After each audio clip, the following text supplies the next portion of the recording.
空调的遥控器坏了，或者是找不到了，咱们应该怎么打开空调？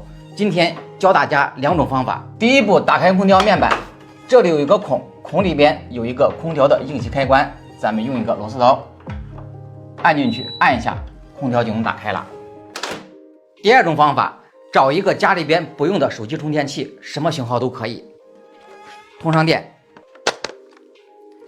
插上这款语音小夜灯，就能够让咱们家普通空调秒变语音智能空调，只需要喊出空调相对应的名称就可以了。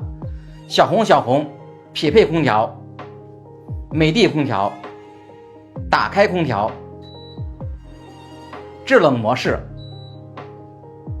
，26度，18度，最大风速，最小风速，关闭空调。它能够匹配市面上95%的空调，它不用网络，不用 WiFi， 不用蓝牙，通上电就能用。它不光是一款语音遥控器，它呢还是一个语音小夜灯。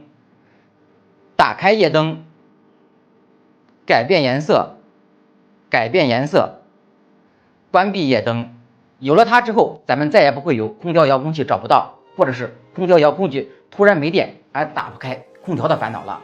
有需要这款语音小夜灯的，可以到我橱窗里面看一看。